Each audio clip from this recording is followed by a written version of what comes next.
सन की राजा। प्राचीन काल में अवंती राज्य में राजा सूर्यसेन राज्य किया करते थे। राजा काफी स्वस्थ और सुडौल कद काठी के थे। राजा की रुचि अच्छे खान पान में थी। वे हमेशा स्वादिष्ट भोजन ही पकाने का आदेश दिया करते थे। देखते ही देखते राजा सुडौल से बेडौल हो गए। राजा सूर्यसेन का वजन काफी ज्यादा बढ़ गया और वो अक्सर ही बीमार रहने लगे थे। सब लोगों को राजा के सेहत की चिंता रहती थी।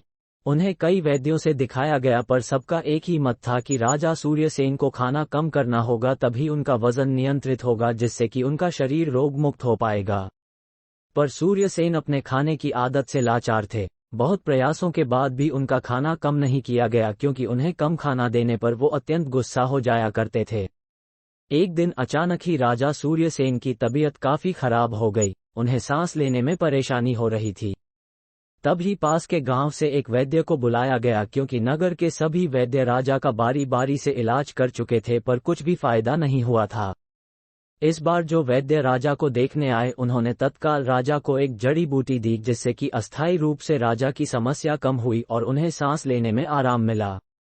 पर इस वैद्य ने भी राजा को उनके परिजनों के सामने ही खाना कम करने और नियमित रूप से व्यायाम करने की सलाह दी। इस वैद्य के मुंह से भी वही पुरानी सलाह सुनकर राजा को अत्यंत गुस्सा आ गया और उसने वैद्य को तुरंत ही वहां से जाने का आदेश दे दिया।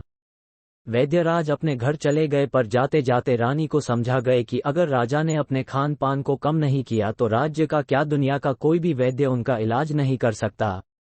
इसके बाद राजा ने पूरे राज्य में ये घोषणा करवा दी कि जो भी वैद्य उनका पूरी तरह से इलाज कर पाएगा उसे मुंह मांगा इनाम मिलेगा, पर जो कोई भी वैद्य इलाज करने में असमर्थ होगा उसका सिर कटवा दिया जाएगा।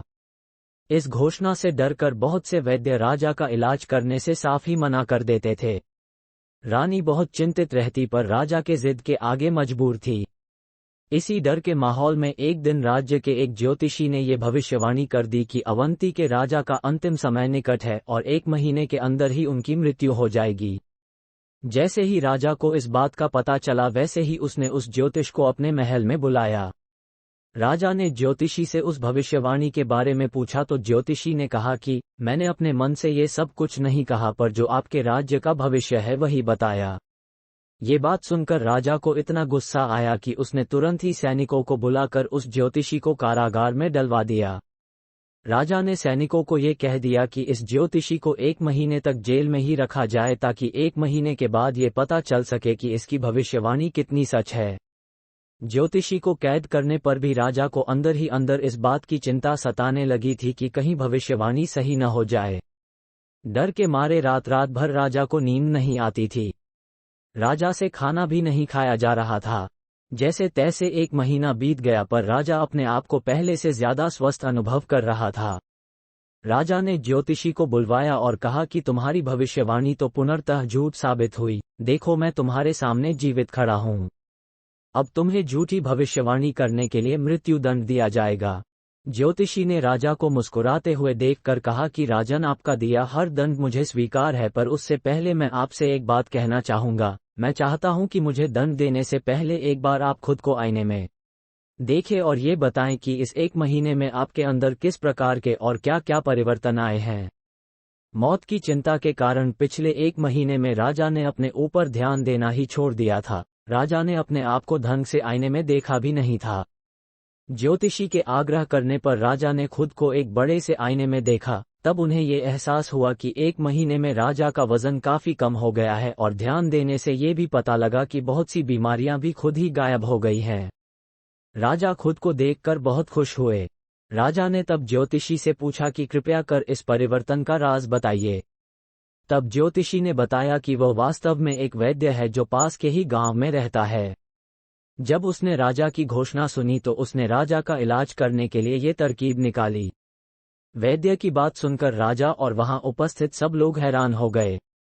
राजा रानी दोनों ने वैद्य को धन्यवाद दिया। तब वैद्य ने कहा कि आपकी घोषणा के अनुसार मैंने आपका इलाज किया और अब मैं मुंह मांगे इनाम का हकदार हूं। राजा ने कहा कि जी हां वैद्यराज, आपकी जो मांग है बताइए, मैं उसे अवश्य पूरा करूंगा। तब वैद्यराज ने कहा कि मुझे अपने लिए कुछ नहीं चाहिए, पर मैं ये चाहता हूं कि इस राज्य में एक ऐसा चिकित्सालय हो जहां गरीबों का मुफ्त में इलाज हो।